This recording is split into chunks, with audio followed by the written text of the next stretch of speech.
Welcome to the Pier 150 webinar series. I am Mike Kaiser, co-founder of the Pier 150, and today I'm joined by Jennifer Christie, the CHRO at Twitter, and Tracy Hawkins, the global head of real estate, workplace, and remote work at Twitter. Thank you both for joining us today.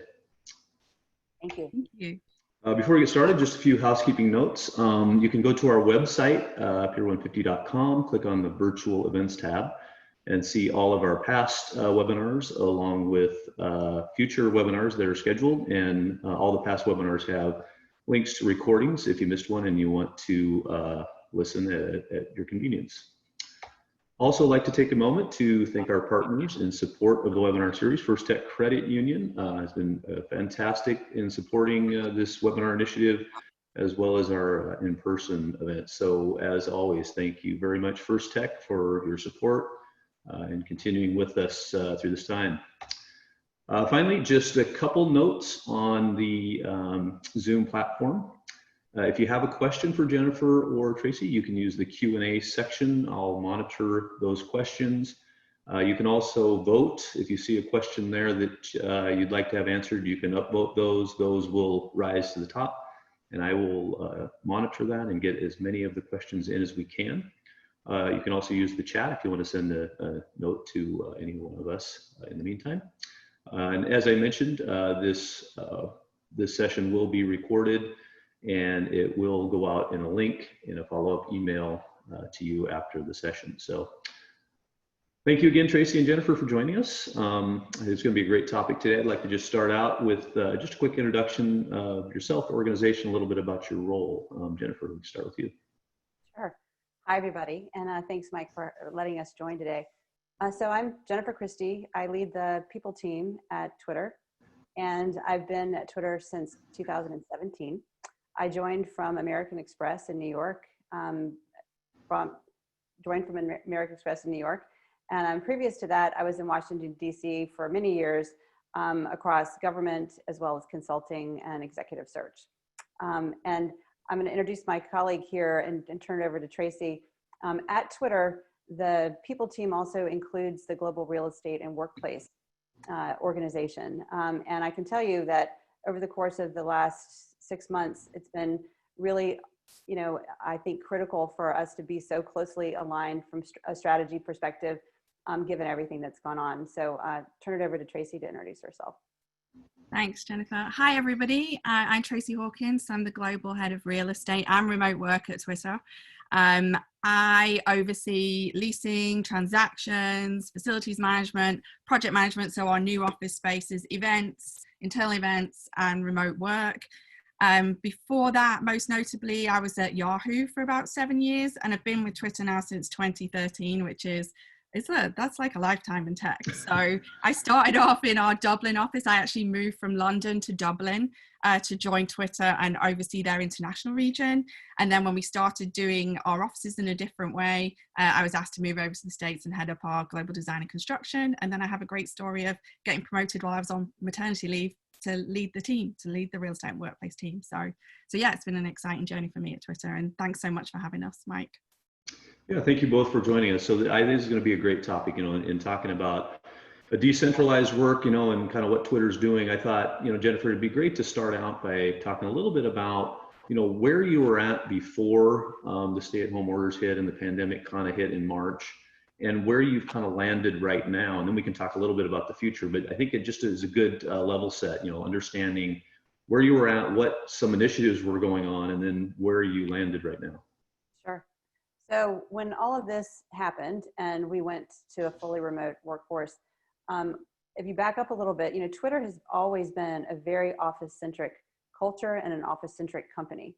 That's a couple of reasons. One is, if you ask people who work at Twitter what they love the most about working at Twitter, they'll say the people. They say their colleagues.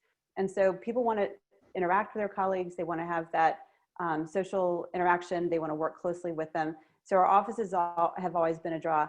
And thanks to Tracy and her team, our offices have always been a very warm and welcoming place, very residential in feel. They're kind of fun and funky. So people are drawn to our spaces for the people and to our spaces. So we've been very office centric. And so when this happened, this was a big shift for us to go from being very office-centric to working remotely. That said, a couple of years ago, we launched our decentralization strategy because we recognized the future of work was really going to be more remote work. And we saw companies coming online that were fully remote. We could hear employees demanding more flexibility in terms of where they lived and where they worked and how they worked. And so we said, wow, if we're a very office-centric company, we've got to start changing now to get ahead of that and start moving our culture and moving our company into a place where we're going to be attractive to remote workers who are out there who want to look for their next employer, and that we're going to be able to attract and retain the talent that we need. So it was a big shift. Obviously, this accelerated us very quickly down a path that we were already on. But this is something that we've been planning for and moving towards for the last couple of years. And I know that you, in this process, and you've been doing surveys and really being in tune with your employees.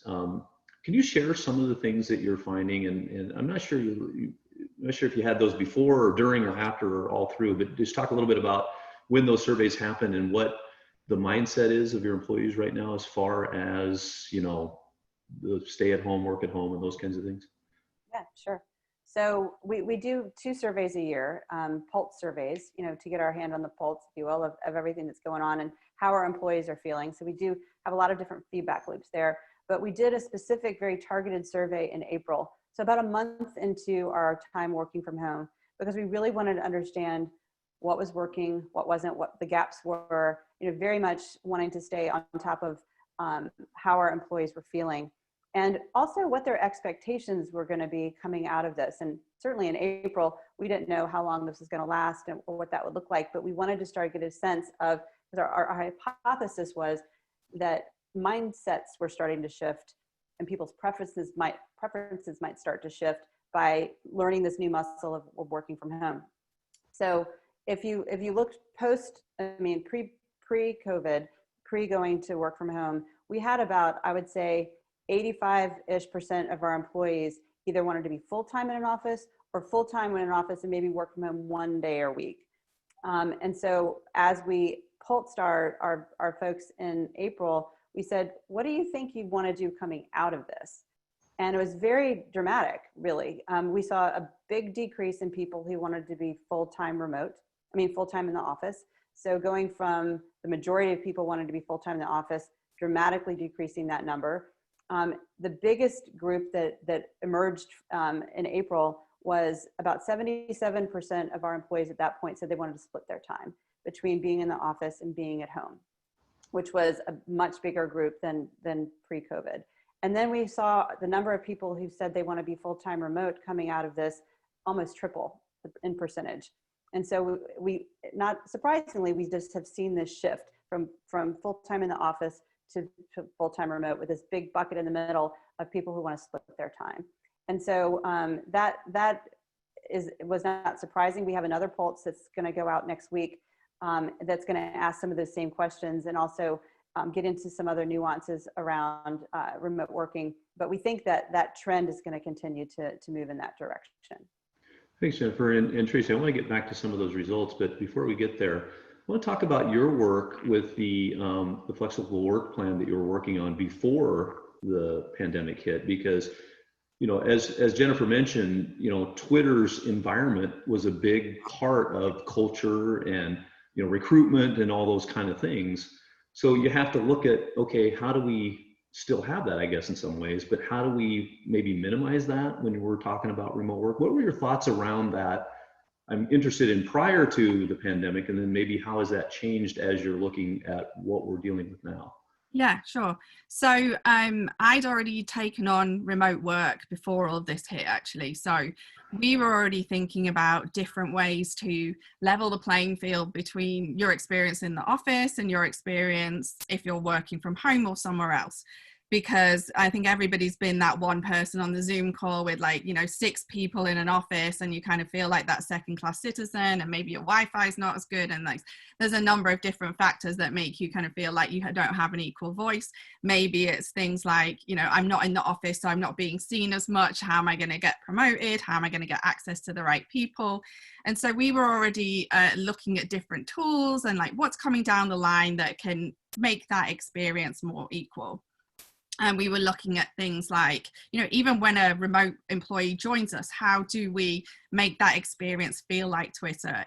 Could we have a portal where they could log into and get their equipment and have a snack sent to them, and some of the experiences that you get in the office, you could get at home as well. So we were already investigating that. When we were looking at our spaces as well, from my team, from REW, we've never ever had what we call space standards. We always have space guidelines, and that's because they're continually evolving.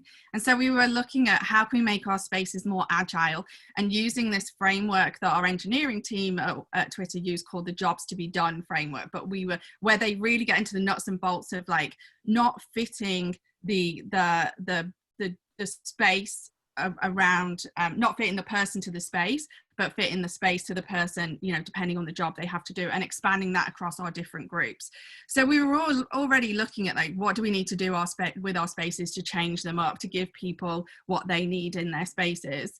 What we are kind of committed to now through this period, now that we're all working from home at Twitter, is what can we learn? What are the experiences we're all having? And what can we take when we open our spaces up again to keep that feeling of equality? I think one of the things that's been really amazing is that employee sentiment about the company has really gone up. In the Pulse results, we had all the people really love Twitter, and they gave feedback around, we have these one team meetings that have really felt equal because everybody's logging in. It's not just, you know, it's being hosted from the San Francisco office.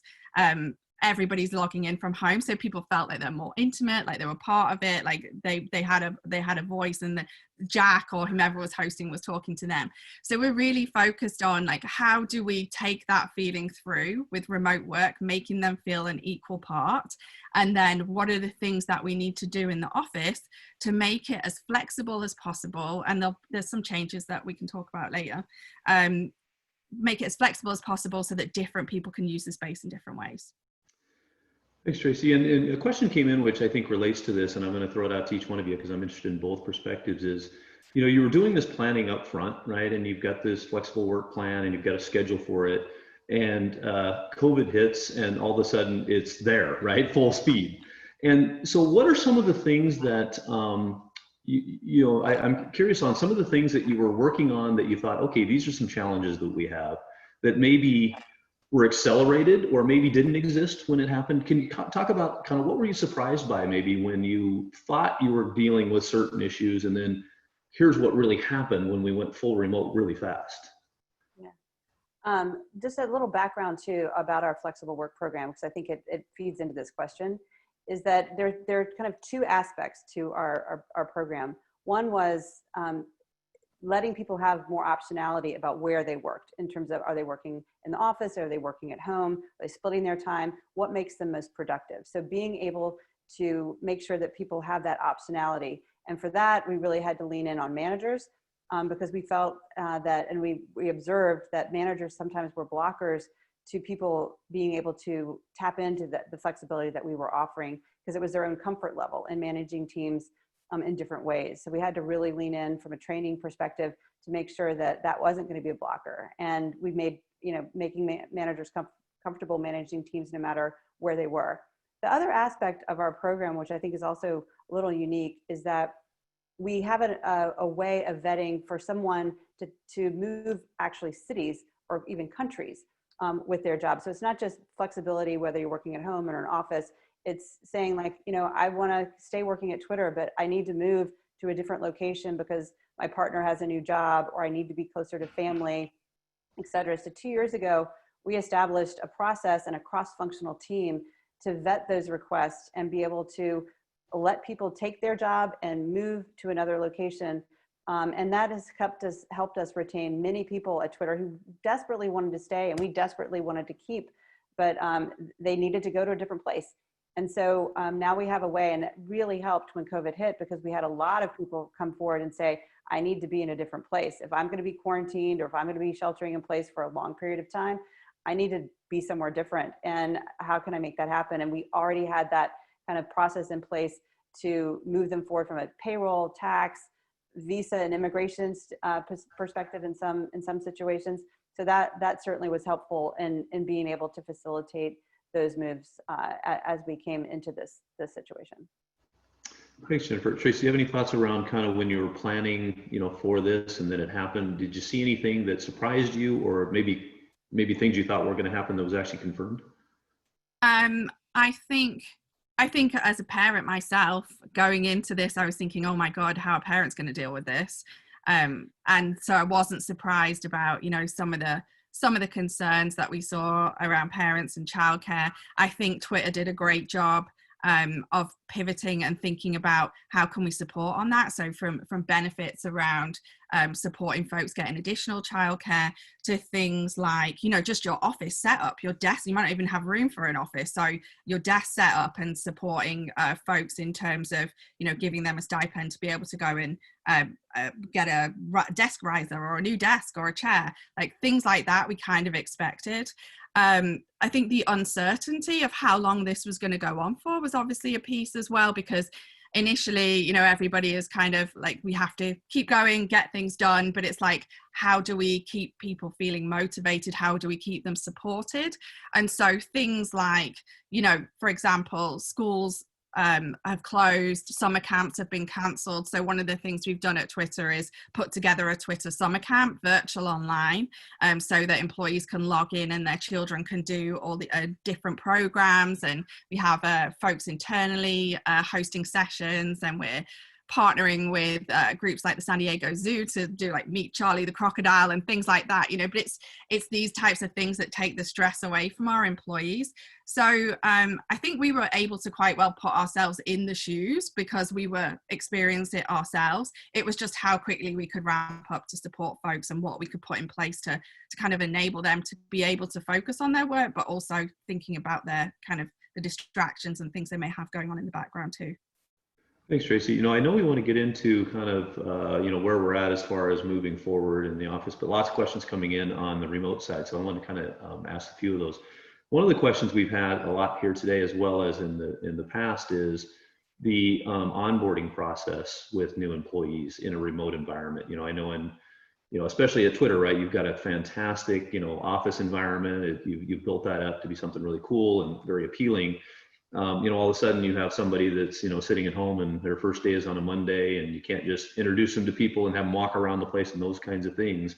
Probably a lot more structured environment. But Jennifer, I want to start with you on, how have you modified that process? How are you ensuring that new employees feel connected in that whole onboarding process? And that's a great question. And it is definitely something that was very top of mind. In the weekend after that Friday that we decided to go fully remote, we had a period of time where we knew we had some people who were literally flying in to San Francisco to have their onboarding start. And that is one area, that and interviews was one area that we were still very office centric. And so we spent literally 24/7 that weekend figuring out, how do we pivot to a remote onboarding process to make sure that all the people that we've just recruited can have a great experience. And the team did an amazing job really getting in front of that and figuring out a way to pivot all of the things that we would do over a course of a week and have those done in a virtual way. And it's been an iterative process as we've gone. And the teams have developed guides and templates for our managers as well, to make sure that they are really crafting experiences for our people who are joining us, so they feel connected to the teams, they can really understand and can learn about our culture and all the things that they would have experienced in a different way. We're also, I would say, even before onboarding, because we've had to pivot to virtual interviews as well, and finding ways to really make sure that we are explaining our culture and showing that through videos and other ways, and giving those experiences as a candidate is going through the process. So by the time they are accepting an offer and onboarding, that process of helping them understand Twitter and helping them be successful and set up for success for onboarding, it has already started. Thanks, Jennifer. Tracy, do you have any thoughts around that onboarding process as far as, like I said, is you've got this office environment that's fantastic. How have you tried to compensate for that in a remote onboarding world? So we have still had our receptionists be the people that are virtually greeting people. So we give them that Twitter feeling, and the Twitter logo. But with all of this, it's safety first. So the officers will still be there when we're ready to go back and when things are safer. So it's definitely, it can't be the same. We're trying to have them meet the people, and as Jennifer says, the people are the heart of Twitter. It's not, whilst the four walls support that and we do some really cool spaces, it's more about the people in the community. So we're having our teams be the people that they meet when they log in and say, hey, welcome to Twitter, good luck with your interview, and then they go through the normal process. But it's definitely safety that's top of mind and comes first. Thanks, Tracy. And another question that's coming in, and again, it's been asked a lot of times, is when you're doing that relocate, you have the relocation program. Obviously, cost of living might be different in places. Kind of two parts of that. Are you doing any adjustments, as that happens, or are you doing those for future type things, or how are you considering compensation when people are moving to different locations and things like that? Yeah, so we do localized pay when people move to different locations. We don't do it, I think, the typical way. We do more of a pay indexing approach, and so it ends up being it's I won't get into the details of it, but it's not kind of just looking at cost of living and full labor market in a local labor market. So it ends up being a pretty still competitive way for people to get paid and compensated. And we've had people very, very much willing to and understand the trade-offs that they want to make if they are moving to different locations outside of, say, San Francisco, and they want to go to somewhere to be closer to family or just live and have a different quality of life in terms of commute or whatever it is they're doing. And so we've had people be very open about that and very accepting to the way that we approach that. So in a sense, you're saying that it's part of the entire decision-making process, right? You kind of say, hey, if you're going to go there, here's what your compensation package would look like. Yep, they have that. We have a flexible work program team that we get those all the time. People ping in, hey, I'm thinking about moving to so-and-so. What does that mean for me from a compensation standpoint or all this? And we have a full team that's there to help support, very concierge type way, I would say, of helping them think through all the things they have to think through if they're going to be making that move. Thanks, Jennifer. And one more question before I wanted to get to the future of Twitter and what it looks like. But one more question that came in, again, is one that gets asked a lot, and I think it's really important, is the manager styles of managing people and employees. I think in an office environment, a lot of different styles that people have built up over years and years and years of how they interact with people and how they manage people. Those may or may not apply in a remote work life. And how are you doing any education for your managers on how to manage remotely? How are your managers adapting to this? What are you doing as far as helping people, not only your employees, work remotely and deal with, home life and all those kinds of things, but the managerial part of this is really important too, because there's a lot of styles. I've talked to some people where, the micromanager is an interesting term and not necessarily negative, but the detail-oriented manager sometimes might not work in a remote world, right? So what are you doing with that? Yeah, so I will tell you, when we first launched our flexible work program, we have a lot of different channels to get feedback from our employees. We definitely heard a lot from our managers who had strong feelings about, well, how can I manage my team if you're letting them work from home and things like that. And so we learned early on in this whole process that we had to lean in and double down on manager capabilities. So we have established lots of different manager trainings, managing remote teams, how to work with different tools, things like that. Even for people who are being managed, who are working remotely, leaned in with them. They have their own HR business partner who supports them, and how do they show up and how do they stay engaged with their team? So resources all around were definitely necessary, and managers are on the front lines of this. They're the ones who are on the front lines of making decisions about their employees, but also keeping an eye on them and understanding what they're working on. And when we first pivoted, it was an earlier question you asked, like, what are some things that we didn't anticipate? Because our people are so into our people and they like to engage with them, we did see a huge spike in meetings that were really starting to drain people. And some of it was managers who wanted to check in a lot with their people, and some of it was just colleagues wanting to have some FaceTime with each other. And we had to say, hold on, everybody, let's take an approach to this that makes sense and is sustainable for everybody and doesn't burn everybody out. And gave managers some tools about how they can align with their employees on the work that they should be doing without having to check in with them 3 times a day, that kind of thing, and having them feel like they are being micromanaged. So it's a great point, and I would say any successful remote type of strategy has to be completely supported by manager capabilities. Tracy, you have a Can I just add one thing to that as well? I think Jennifer and our leadership team have been really great at also encouraging a lot of async work. So which I think is crucial as we go to a more, remote, trying to encourage more remote employees and having choice, because it means that everything is being documented. Everybody has the same level of access. They're not missing conversations. When we started looking at more remote workers, and when I took that on, I met with the head of remote at GitHub, who they're all remote. And he was telling me about how having the asynchronous documents and not having the kind of sidebar conversations, but having everything documented in one place really enables everyone to have the same level of access and input to to whatever project they're working on. So I think the asynchronous work and having more docs has given managers that comfort, like the work is still being done, they can see it all. And it's just enabled us to just keep moving and executing at a fast speed. It's been a really important part, I think. I also think it's really difficult now for managers to say, oh no, my employee couldn't work 1 or 2 days from home a week, because we're all doing it now, right? And we've done a few months of it now, and things are going well. So whilst there are downsides, we're definitely still making it happen at Twitter.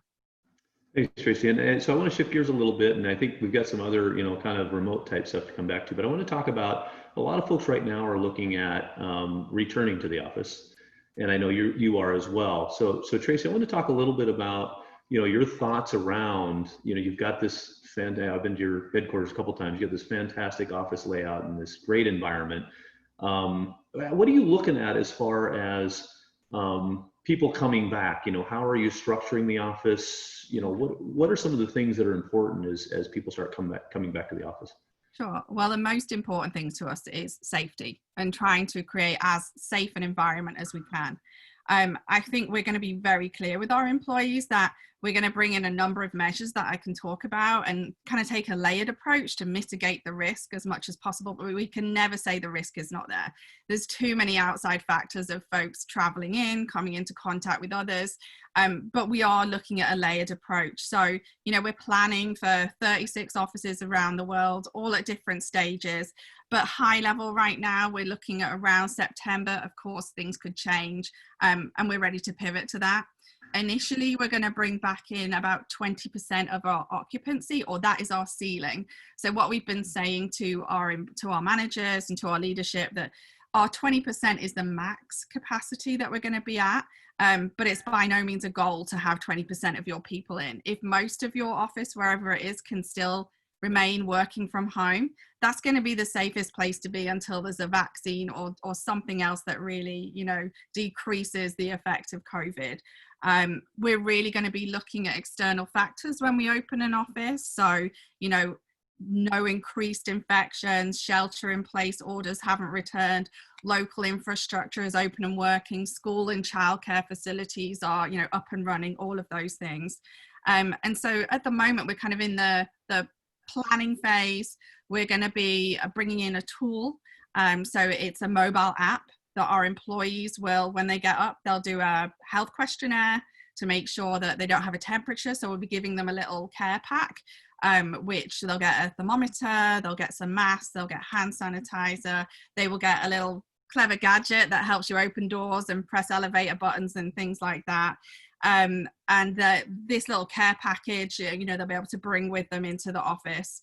And then the app itself will then push out notifications. You know, it will remind them of kind of hygiene standards. It will send them a QR code if they're in that 20% cohort. It'll send them a QR code of the time to come in so that we can stagger the elevators. They will be able to order food from there. We will look at putting our desk reservation system on there. So it's really going to be their one-stop shop. And they'll also be able to raise tickets. So if there's a problem in their space or they have a question, they'll be able to use that for that purpose too. When they get into the space, it's going to be very different. And so we're going to do a training video before they come in. Everybody will have to take this training video around hygiene standards and what they can see, what they expect to see in the office. And so when they do come into the office, hopefully their expectations will be managed, but we will have directional signage trying to have the flow of folks around the office in one direction. We'll have physical distancing at the desks. We will have screens everywhere with reminders. We're not going to be serving food from our cafes anymore. We'll probably serve them from our smaller kitchenettes with somebody actually giving out pre-packaged food and kind of staggering when you come to get your food. We are going to test out a new technology called nanoseptic, which is a skin that goes on surfaces, because what we've learned hearing and thinking about the whole return is that folks have kind of this muscle memory. So, you know, you shouldn't touch the door, and you know, you've got your little gadget to help you touch the door, but you're going to touch the door because that's what you've been doing for 43 years of my life, give away my age. So, you know, we want to try and think about people's journey through the space. And so this nanoseptic skin is really clever and basically kills germs on contact, uses light, doesn't have any kind of toxic minerals in it. And so we're thinking of it in a way that as the Twitter employee walks through the space, what are they going to encounter? And so there'll be reminders all around them as they go through the space.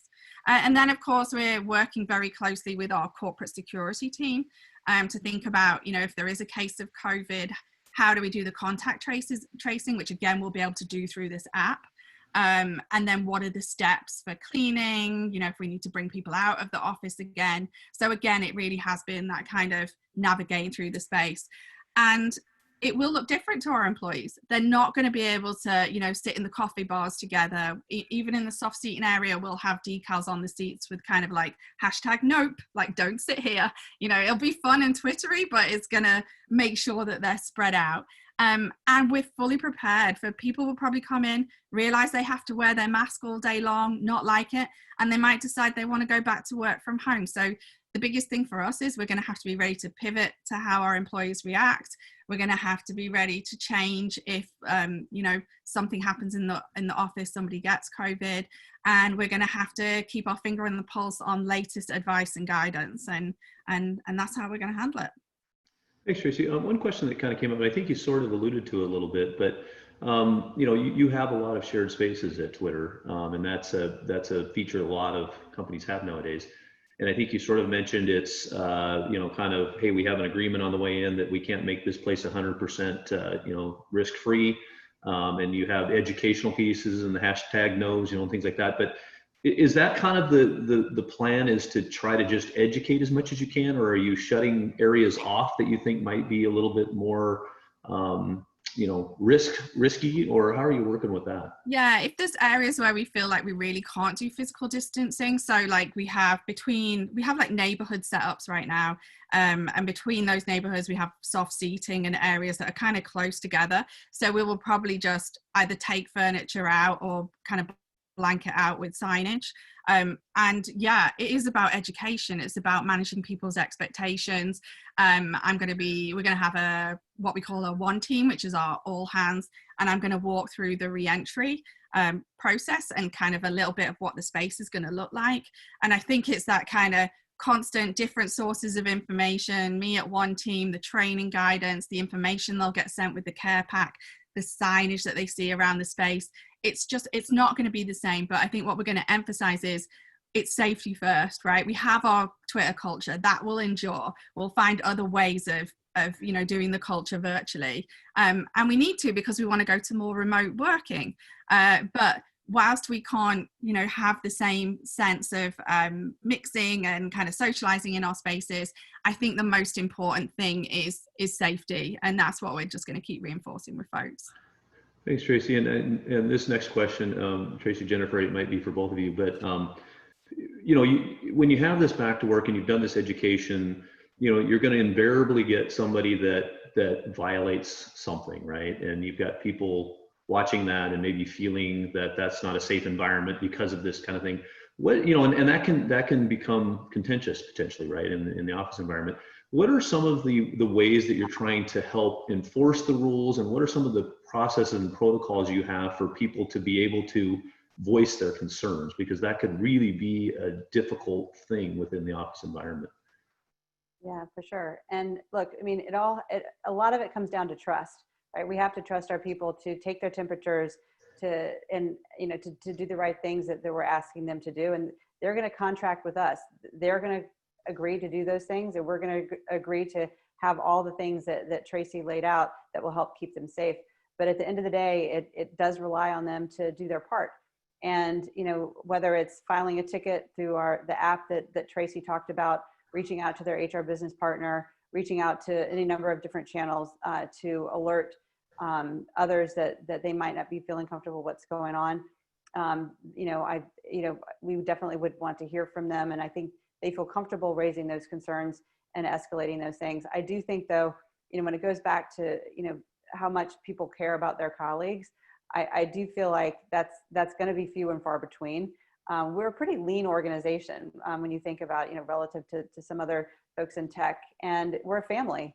And that's part of the reason why people do miss their colleagues and being, physically distanced from them. But I do think that those who choose to come in, given all the training that Tracy outlined and the things that we're going to be asking them to agree to and contract about, we are going to have people who are abiding by what they're agreeing to come into the office. I do fully believe that.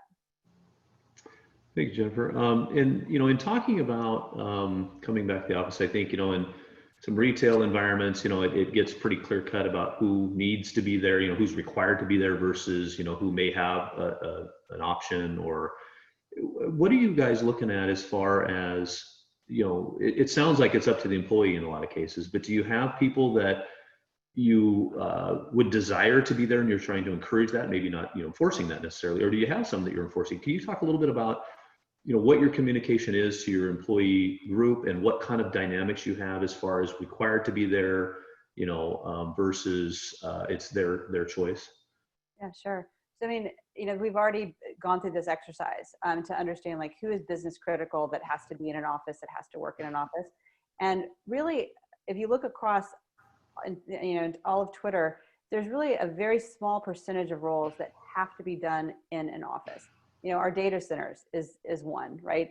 If you're doing security for a building, that's another. If you're serving food or if you're a receptionist, those are jobs that do require, once we open up, to be on site. But there are most of the other jobs could be done from home. So the way we're tiering it is we start with the roles that are business critical that have to be done in an office. Then the next tier is we've started to collect from our tweets who are in environments that are just really not conducive to working from home. Like, where are they just having a real hardship making that work given their home environment or something like that, and they really just would want to come back to an office just to be able to be productive. So we're prioritizing those folks as well. And then, we're going to then personal preference, back to Tracy's point, and the next phase will be 20%. But won't be able to accommodate everybody. And we will continue to say, if you can do your job from home, please do continue to do that as we ramp up capacity in our spaces.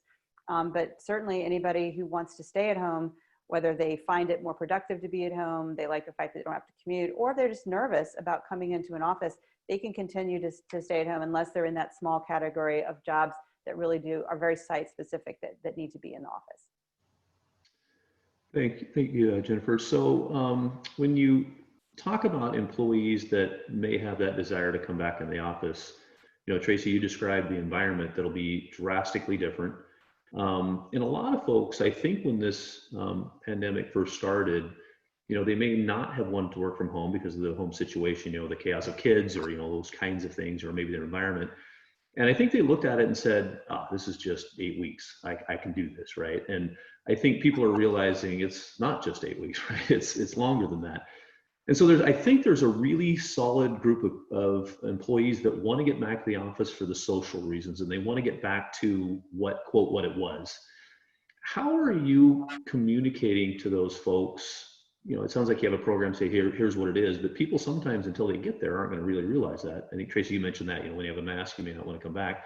But how are you helping employees with that, where their desire is to come back and have that social interaction and they find out they can't get it?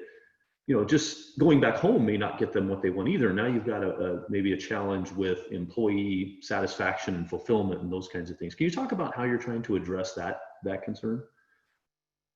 Yeah, I mean, I think it's just being very honest with our communications with the employees, right? So the guidance that we give them from the training video, for example, is going to address some of those things. That these are the expectations and the things that you are going to see when you're in the office.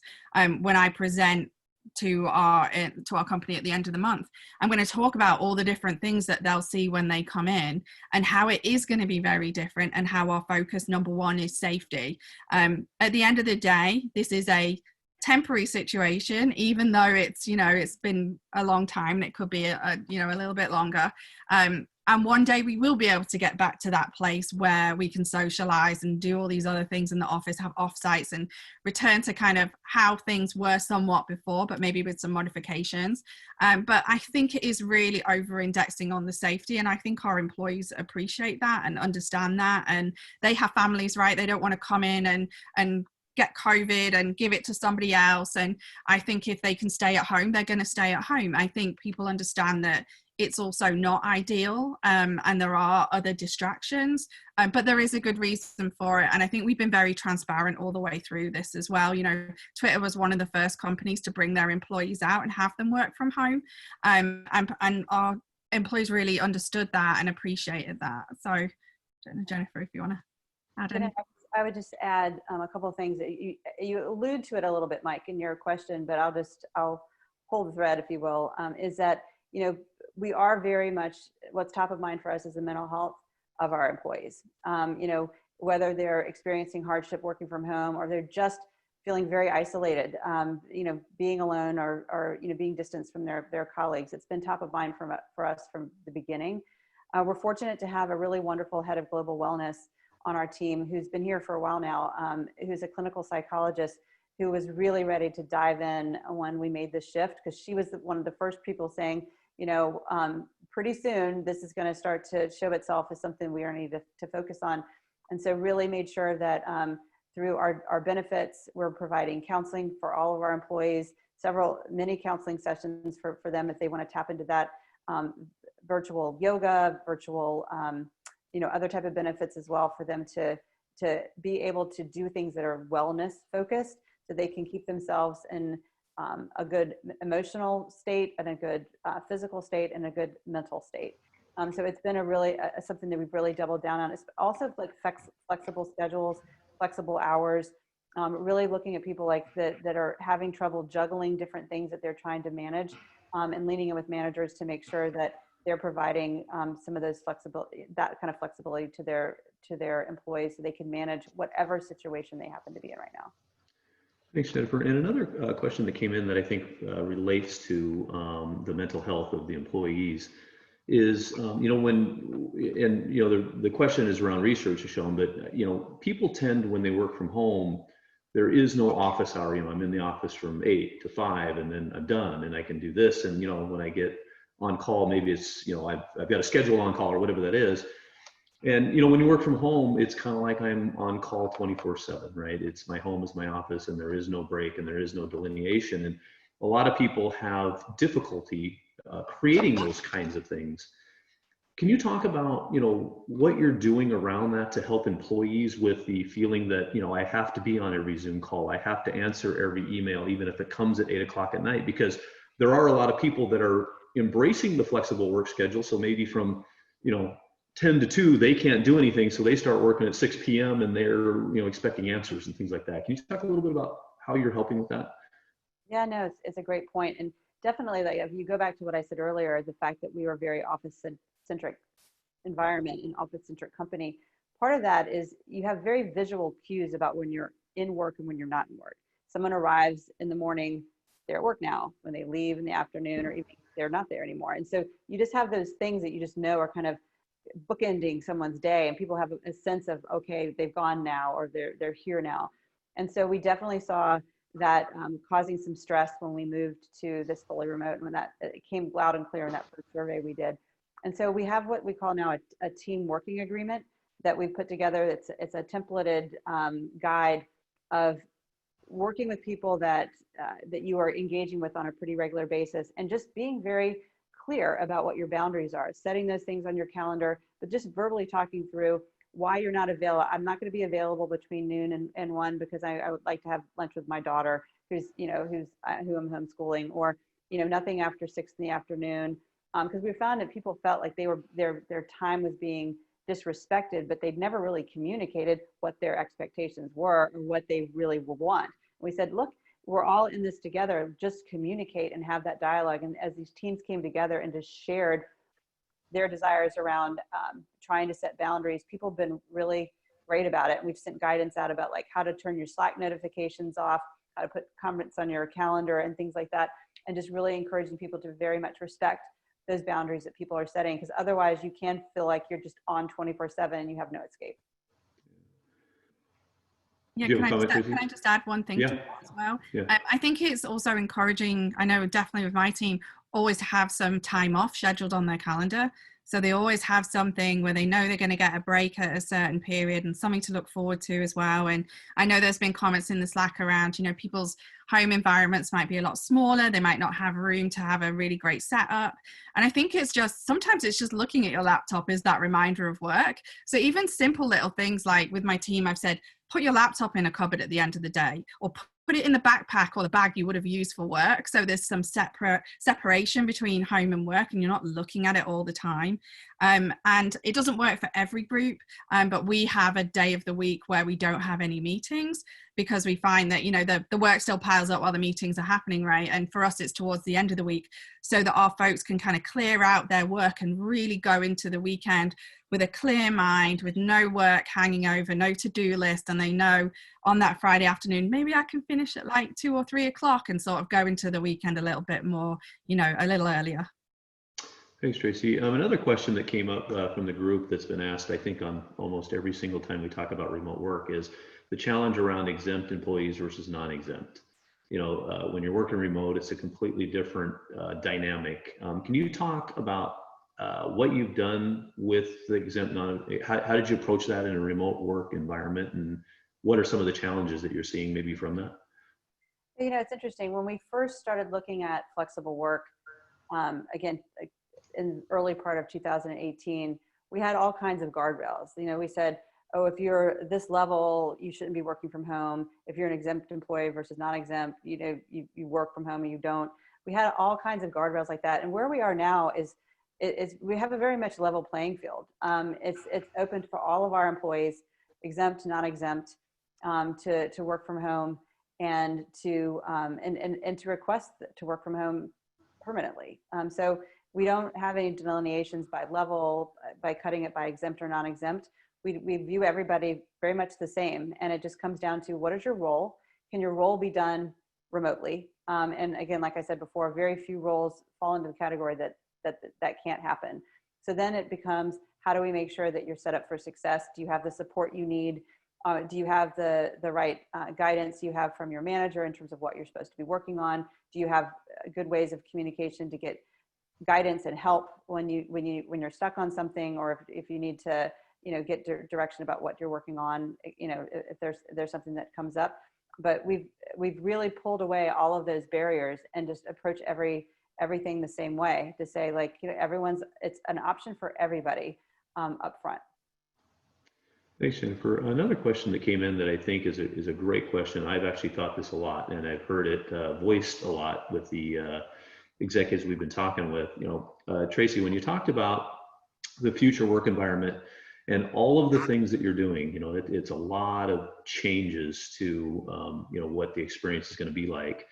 The question comes up a lot, is it worth it? Like, is it really are we going to have offices in the future? Is there going to be the same environment that we looked at, and will anybody really get what they're looking for there? The social interaction and the really, have you guys considered fully remote? And if you have, what would that look like? If you haven't, what are the reasons that you haven't? I mean, I think everybody's considered the remote and the fully remote, and that might be somewhere in the future. That could be something that happens. But as Jennifer said, we've always been, very office focused. We're moving away from that, but we have used it to build community. And I think the role of the office is going to change in the future. And I don't think there's anybody in the real estate world that knows exactly what that's going to look like. But for me, I think it's more of an agile space, is a space that's more flexible, potentially not assigned in terms of seats to folks. There's definitely going to be some potential kind of hangovers from this period. Maybe people won't want to be as crammed in when they are in the office. And they're going to do different types of work when they come in. So maybe it's going to be when they need to do a fast sprint on a project and really get together and just do that physical brainstorming together in a room. Or maybe they want to have an offsite where most people are normally remote and they all come in together. I think there's definitely still going to be people who just want to come into the office because they want that separation between home and work. And they also will just want to see their colleagues and interact. We have many different types of groups at Twitter that work in a lot of different ways. And I think just like remote working or working from the office, which is about choice, then our spaces are going to have to be about choice as well and being able to flex to different needs. Yep. One thing I would add to that is that Tracy mentioned it before, but we've been doing a lot of benchmarking with companies that are fully remote, that literally never had an office, that started out fully remote. And it's not because we want to get to a place where we're fully remote. We think the world is going in that direction, and our ability to attract and retain people who want to work remotely is just going to be a huge talent pool we don't want to miss out on. But our networking with those companies is really more about learning about what Tracy mentioned before about the level playing field. We want to have that mentality of what we don't want to do is go back to a situation where you feel like if you're in the office, you have a little bit more than if you don't, from career progression or the ability to have the kind of the water cooler conversation or the conversation, that is a little bit outside the meeting. You have access to more. We don't want that to be something that incentivizes people to have to come into the office in order to feel like they've got to grow their career or have access. And so learning from remote companies that are fully remote, how do they drive culture? How do they make sure that they really lean into that asynchronous work so they're not overloaded with meetings? And how do they build relationships in a fully remote way? There's lots that we're learning from remote companies, fully remote companies. Again, not because that's what we're trying to fast forward to, but just because we think that the experience for our folks will be a lot better if we have a mentality of like everyone has a shared same experience. Yeah, just to add to that, when I was talking to GitHub about their situation and they're fully remote, they actually do have certain periods during the year where they bring people together, and they do also have drop-in offices that people go to when they want to meet with others. So I think it was like 25% of their company actually take advantage of these drop-in passes or different hubs that they have where folks can go in and do those sorts of project works or face-to-face work. Thanks, and we're getting close to time, but one area I wanted to talk a little bit about is your talent acquisition plan and how that may change in a remote environment. And I'm a sports guy, so when you take an 18-year-old kid and you bring him to a college campus, if you're recruiting for a sport, the facilities is a big portion of that, right? A kid looks at that and says, wow, you get this or that or whatever. And I think in the office environment, that sort of permeated to the office environment, right? There's some really cool offices, and that's an attraction tool. And also retention tool, I think, in a lot of ways. Can you talk about your thoughts around, and obviously Twitter's got that in Silicon Valley, that's a big area. So can you talk about how you're looking at that, and how does that still play a part in the talent acquisition and retention, or are you thinking that may fade away, or what are you thinking about that? Yeah, I think what we really lean into on that is around flexibility and individual choice. Right. At the end of the day, we definitely had to pivot our talent acquisition processes to be fully remote, obviously. But, that's a smaller piece than figuring out how to position ourselves to attract the right talent. And I do think something that's been helpful to us is by being able to post roles. This role can be done remotely. This role can be done, these are the locations you can apply to. And we're trying to even open that up even more. So people really do feel like they can work at Twitter from anywhere. And we find that a competitive advantage for us at the end of the day. Yes, people do like our offices, and that's still going to be there, as Tracy said. Once we get past COVID, those offices are still there. We show videos to our candidates of what those offices look like. The team had done a great job even before this of really having a good portfolio of being able to show, like, this is what that office looks like, even if they weren't able to go in, and experience our culture.